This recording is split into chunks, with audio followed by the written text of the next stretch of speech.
13वां पद, याकूब की पुस्तक 5 अध्याय 13वां पद। और यहां पे बाइबल में इस प्रकार से लिखा है, यदि तुम में कोई दुखी है तो वो प्रार्थना करे, यदि आनंदित है तो वो स्तुति के भजन गाए। इस वचन के लिए दुआ।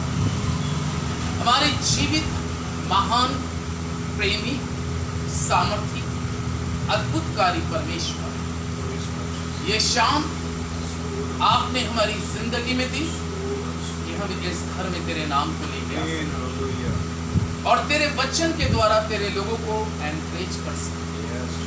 प्यारे प्रभु, आज के वचन के द्वारा तो इस झुंड से बातचीत कर और अपनी मर्जी को इनके जीवन में पूरा कर। हमारे शब्दों को छू ले, एक एक शब्दों को पवित्र कर दे, जो कुछ निकले उसमें तेरी अगुवाई और तेरी महिमा यीशु के नाम से आमीन। Hallelujah, hallelujah. याकूब एक बहुत अच्छी बात कहता है और इस पद के अंदर में जो 13वां पद पढ़ा, कह रहा है यदि तुम में कोई दुखी है तो वो प्रार्थना करे, यदि आनंदित है तो वो स्तुति के भजन। दो चीजों पर थोड़ी थोड़ी सी देर देखते हैं। दुख के बारे में कहा है और खुशी के बारे में कहा है। लेकिन कई बार इंसान दुख में दुखी बन के रहता है। ऐसा हमारे जीवन में नहीं होना चाहिए। पौलुस एक बहुत अच्छी बात कहता है फिलिपियों 4 अध्याय के 4 पद के अंदर में कि प्रभु में सदा क्या रहो, आनंदित हो। यानी कि इसका मतलब क्या है कि अगर हमारे जीवन के अंदर में कुछ पल या कुछ दिन या कुछ महीने या कुछ साल ऐसे भी आते हैं जिसमें हम कई बार बहुत दुखी होते हैं, शोकित होते हैं। दुख के और शोक के अलग अलग कारण होते हैं, लेकिन पौलुस ने जो फिलिपियों 4:4 में कहा वो बहुत उम्दा बात कही। वो कहता है प्रभु में सदा आनंदित रहो। अब मैं आपको बताऊं, सदा प्रभु में कौन आनंदित रहेगा? हर कोई सदा प्रभु में आनंदित नहीं रहता। मालूम है कौन लोग? केवल वही लोग प्रभु में सदा आनंदित रहते हैं जो प्रभु में रहते हैं।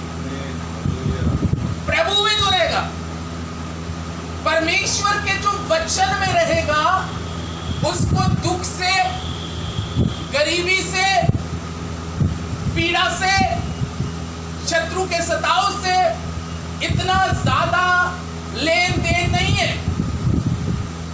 वो प्रभु में सदा आनंदित रहेगा। हालेलुया। वो प्रभु में सदा क्या रहेगा? आनंदित रहेगा। क्यों रहेगा? क्योंकि वो प्रभु से प्यार करता है। इसी के याकूब 1 अध्याय के अगर हम दूसरे पद को और पढ़ेंगे तो यहाँ पर भी परमेश्वर का वचन कहता है, हे मेरे भाइयों, जब तुम नाना प्रकार की परीक्षाओं में पढ़ो तो इसको पूरे आनंद की बात समझो। यदि तुम में कोई दुखी है तो काय की बात समझे। अब हम इस बात को देखते हैं। यदि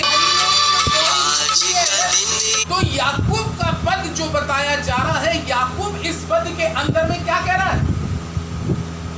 हे मेरे भाइयों, जब तुम नाना प्रकार की परीक्षाओं में पढ़ो तो इसमें भी क्या रहना?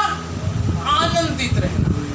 यदि तुम में कोई दुखी है तो वो आनंदित रहे।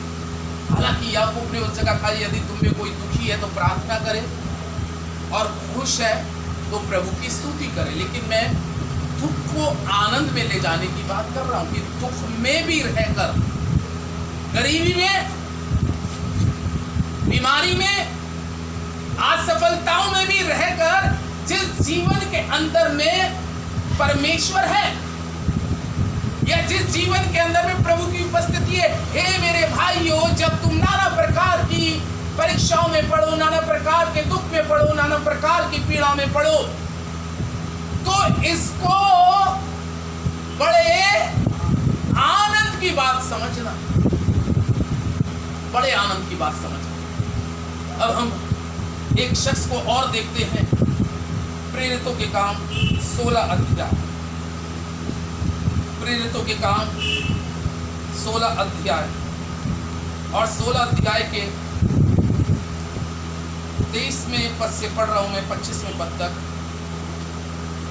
और लिखा है, बहुत वेद लगवा कर उन्हें बंदी गृह में डाल दिया और दरोगा को आज्ञा दी कि उन्हें चौकसी से रखे।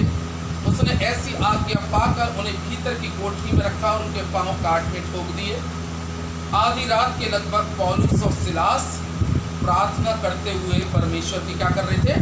भजन गा रहे। तो कैदी उनकी सुन।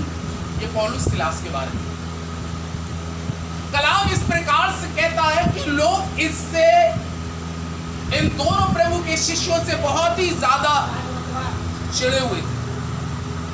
कैसे? परेशान करें। लिखा है, लोगों ने पकड़कर इनको फौजदारी के केस में इनको बंदी गृह तक में पहुंचा दिया। पांव और हाथ कैसे? काट में ठुके। लेकिन वचन क्या कह रहा है? ऐसे दुख में भी, सबसे बड़ी बात है, एक बड़ा भारी खुदावन यीशु मसीह में दुख उठा रहे हैं, लेकिन दुख उनका गाने और बजाने से पता नहीं चलता। हालेलुया। क्योंकि जब सच बात है कि जब इंसान बड़ी आत्मा और बड़ी सच्चाई से, बड़ी खराई से धुन में होकर परमेश्वर की स्तुति आराधना करता है, तो उसको अपने दुखों का, अपनी पीड़ाओं का एहसास नहीं होता अगर खुदा में है। लिखा है, पौलुस और सिलास जेल खाने के अंदर में है और ऐसी जगह पे है कि उनकी पूरी सुरक्षा है कि ये बाहर निकल के ना जाए, लटके हुए काट कर। अगर हम देखें, खुदा के सेवक का वो स्थान था कोई काट पे लटकने का? क्या उनका वो स्थान था कि उनको जेल खाने में डालने का? क्या उनके साथ में ऐसा बुरा व्यवहार करने का था? लेकिन परमेश्वर के लोगों, परमेश्वर का जीवित और पवित्र कलाम इस प्रकार से कहता है, ये सब कुछ मसीह में अपने इस शरीर पे फेस कर रहे थे। हम शरीर के अंदर में आज जितना यकीन जाने फेस कर रहे हैं खुदावन यीशु मसीह को, आत्मा उतनी आपकी चमक रही है अंदर से। शरीर जितने भी मानव जाति का है, सबका नाशमान है। लेकिन यहां पर लोगों ने पौलुस सिलास को ऐसा हाल करा कि ये आत्मा में क्या हो जाए? दुखी हो जाए। लेकिन ये आत्मा में है, मेरे भाइयों, जब तुम नाना प्रकार की परीक्षाओं में पढ़ो, तो इसे बड़े आनंद की बात समझना। यदि तुम में कोई दुखी है तो प्रार्थना करे, खुश है तो स्तुति करे। लेकिन हम पौलुस सिलास के जीवन में देखते हैं, ये जीवन में एक बड़े भारी दुख का समय था। अगर संसारिक दृष्टिकोण से हम अगर बात करें तो उसके लिए बड़े दुख का समय था पौलुस सिलास के लिए। लेकिन उन्होंने उस दुख को कैसे मनाया? जितिन भाई, कैसे बनाया? दुख को आनंद में बनाया। कैसे आनंद में बनाया? क्योंकि वहां पढ़ा याकूब में कि यदि तुम में कोई दुखी है तो इस दुखी है प्रार्थना करे, यदि शोक और खुश है तो आनंदित रहे। तो यानी कि उन्होंने इस दुख को खुशी में तब्दील कर दिया। उन्होंने उस दुख को दुख नहीं समझा, बल्कि वो तो खुदावन यीशु मसीह में खुश होकर, आनंदित होकर परमेश्वर की ओर आराधना करने लगे। यानी कि ऐसी कंडीशन में भी वो परमेश्वर को खुश कर रहे थे। वो जानते थे कि जिस परमेश्वर की साथ हम जिस हाल में भी रहेंगे, जैसा हमारा प्रभु हमें रखे, हम हर स्थिति में आनंदित रहेंगे। आमीन। हर स्थिति में हम खुश रहेंगे।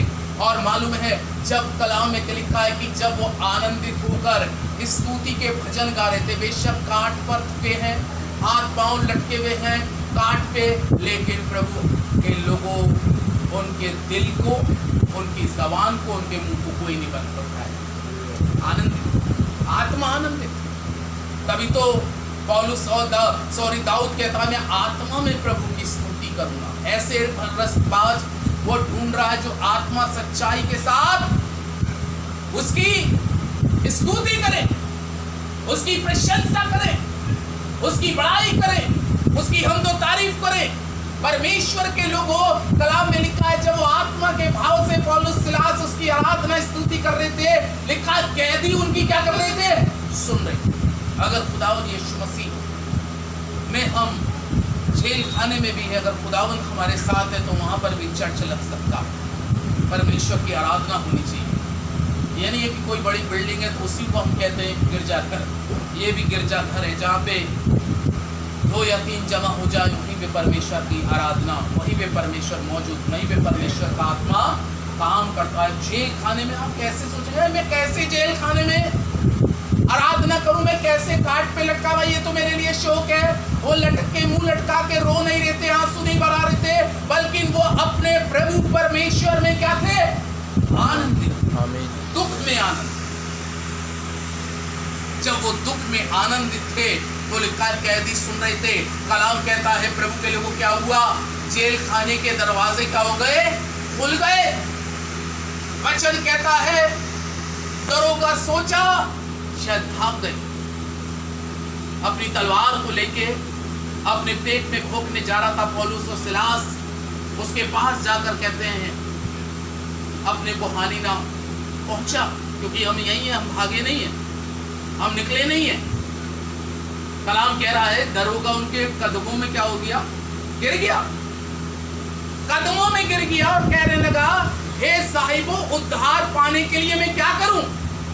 उसने कहा प्रभु यीशु मसीह पर विश्वास कर तो तू और तेरा घराना क्या पाएगा, उद्धार पाएगा। आमीन। कलाम में लिखा है वो दरोगा के लिए ही खुदावंद यीशु मसीह ने पौलुस और सिलास को काट पे लटकाया था कि उसका परिवार बच जाए, क्योंकि वो वर्शिप के द्वारा जब बंधन टूट गए, हर चीज खुल गई, पौलुस सिलास आनंद में, कहते हैं ना स्तुति आराधना ऊपर जाती है और आशीष लेकर नीचे आती है।